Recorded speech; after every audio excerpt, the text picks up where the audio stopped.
नमस्कार, आपके साथ मैं हूं दीपशिखा भारद्वाज और आप देख रहे हैं न्यूज स्टेट। हमारे बुलेटिन में आपका स्वागत करती हूं और बुलेटिन की शुरुआत सबसे पहले एक ब्रेकिंग के साथ हम करेंगे जो कि हरिद्वार से है। देश भर में देखिए कार्तिक पूर्णिमा की रौनक देखने को मिल रही है और बात अगर सप्त नगरियों में से एक धर्म नगरी की जाए तो यहाँ पर आस्था का जन सैलाब उमड़ रहा है। गंगा स्नान के लिए लाखों की तादाद में श्रद्धालु यहाँ पर जुटे हुए हैं। कार्तिक पूर्णिमा को लेकर प्रशासन पूरी तरह से अलर्ट है।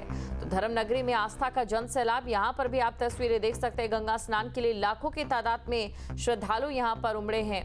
कार्तिक पूर्णिमा को लेकर प्रशासन पूरी तरह से अलर्ट है। हरिद्वार से खबर, जहां पर देश भर में कार्तिक पूर्णिमा को लेकर लोगों में उत्साह है और भक्ति देखने को मिल रही है। ऐसे में पवित्र नदियों में स्नान की एक महत्वपूर्ण परंपरा रहती है। कहते हैं कि आपके जो जिंदगी भर के पाप हैं वो कार्तिक पूर्णिमा में स्नान के बाद मिट जाते हैं। और वहीं इससे पहले मंगलवार को कार्तिक पूर्णिमा की पूर्व संध्या पर पवित्र धर्मनगरी हरिद्वार में देव दीपावली धूमधाम से मनाई गई। हर की पौड़ी समेत शहर के तमाम गंगा घाटों पर श्रद्धालुओं ने दीपदान किया। हर की पौड़ी हजारों दीपक की रोशनी में सराबोर दिखाई दी। गंगा के किनारे घाटों पर लोगों ने दीप जलाकर देव दीपावली धूमधाम से मनाई। मान्यता है कि इस दिन देवता दीपावली मनाते हैं और हर साल की तरह इस साल भी हजारों दीपक पवित्र ब्रह्मकुंड घाट पर जलाकर प्राचीन परंपरा का निर्वहन किया गया। इस वर्ष भी यहाँ पर हर की पौड़ी ब्रह्मकुंड गंगा सभा के सौजन्य से मां गंगा की इस पावन धरा पर हजारों लाखों श्रद्धालुओं के साथ दीपोत्सव के साथ दीपावली का कार्यक्रम यहाँ मनाया जा रहा है। यह दीपावली, यह देवों की दीपावली है। इस दिन देवताओं ने असुरों पर विजय प्राप्त करी। आज देव दीपावली के दिन यहाँ पर हजारों की संख्या में हजारों श्रद्धालुओं के साथ हजारों दीपकों के साथ पूरी हर की पौड़ी को, संपूर्ण हर की पौड़ी के कोने कोने को जगमग किया जा रहा है। यहाँ पर लाखों श्रद्धालु स्नान ध्यान पूजन के लिए आ रहे हैं। अंधकार को दूर कर प्रकाशमान हो गए थे। भगवान की कृतज्ञता व्यक्त करते हुए देवताओं ने आज से दीप प्रज्वलित कर उनके प्रति कृतज्ञता और उनका धन्यवाद प्रतिपादित किया था, जिसको अनादिकाल से मनाते हुए हर की पौड़ी ब्रह्मकुंड पर हम भी इसी प्रकार मनाते हैं। और चलिए बात करेंगे अगली बड़ी खबर की। अगली बड़ी खबर आपको बता दें, उधम सिंह नगर की नानकमत्ता कृषि मंडी में शिकायतें मिलने पर किसान आयोग के उपाध्यक्ष राजपाल सिंह ने औचक निरीक्षण किया।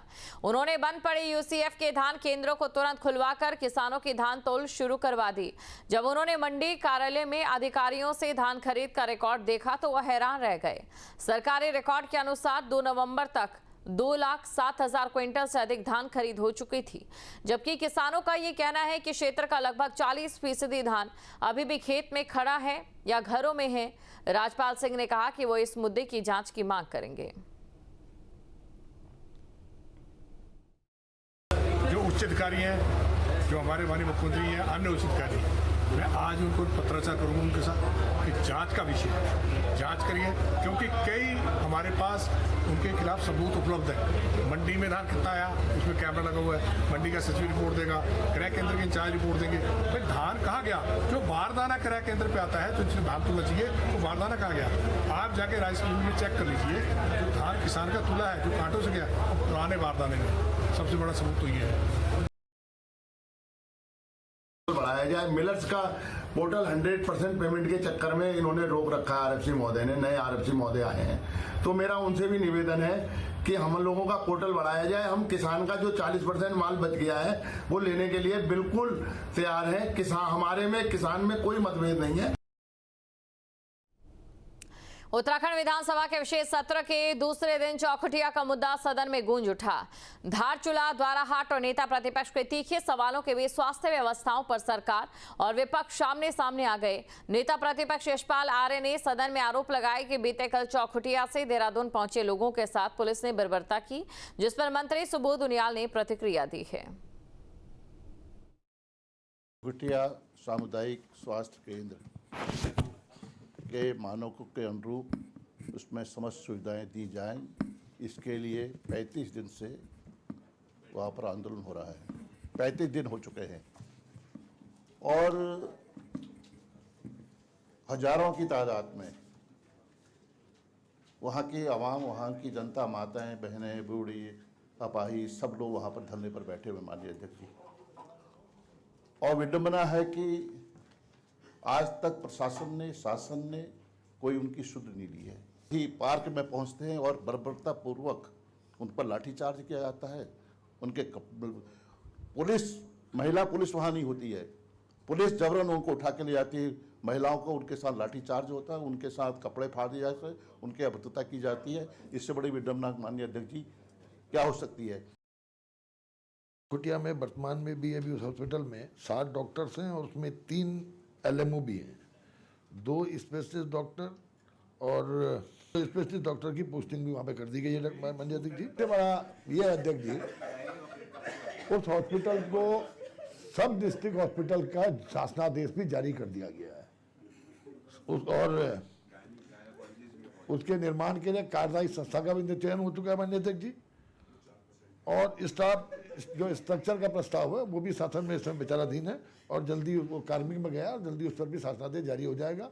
मेरा आपके माध्यम से अनुरोध है, कभी कभी राजनीतिक स्वार्थों के लिए सीधे साधे लोगों को गुमराह नहीं करना चाहिए। सरकार के द्वारा सब डिस्ट्रिक्ट हॉस्पिटल का शासनादेश, 2 स्पेशलिस्ट डॉक्टर की पोस्टिंग, 7 डॉक्टर ऑलरेडी वहाँ पे काम कर रहे हैं और इसके अलावा जो टोटल स्टाफ स्ट्रक्चर उसका बनना है उसका कार्मिक में प्रस्ताव जा चुका है।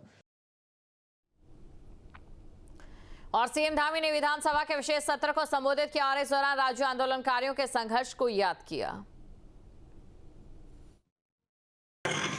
आज जब उत्तराखंड राज्य स्थापना के हम 25 वर्ष पूरे कर रहे हैं तो उन आंदोलनकारियों के आदर्शों, आकांक्षाओं और मूल्यों को भी याद करने का है, जिनके असीम साहस समर्पण के कारण ही हम सबको अलग राज्य मिला, अलग राज्य अस्तित्व में आया।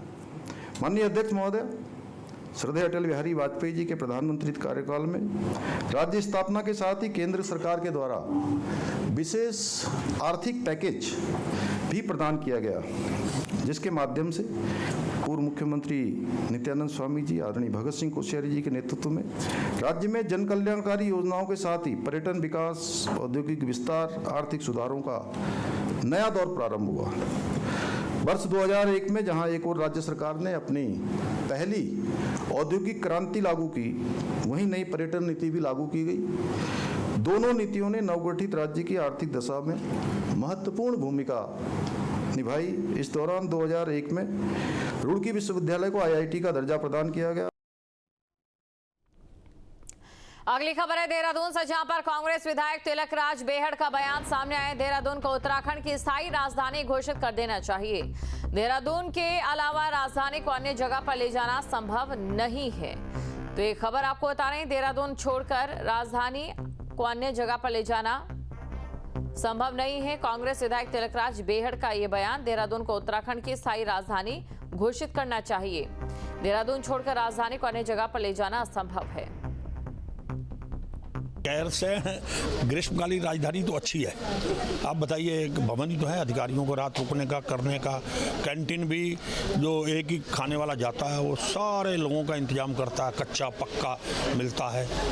और वहाँ रहने को कोई है नहीं, मार्केट है नहीं, कहीं कुछ दूर दूर तक स्ट्रक्चर है नहीं। यहाँ कितना है देहरादून में, करोड़ों अरबों रुपये खर्च हो चुके, खरबों रुपये। इतने भवन है, इतने बिल्डिंग है, राज्यपाल भवन है, मुख्यमंत्री भवन है, कितना सब कुछ है। ये कैसे वहाँ जाएगा? नहीं तो कल देहरादून की ही राजधानी इनको घोषित करनी पड़ेगी और नया एक इसका विधानसभा का भवन बनाना चाहिए। मैं इसके पक्षधर हूँ।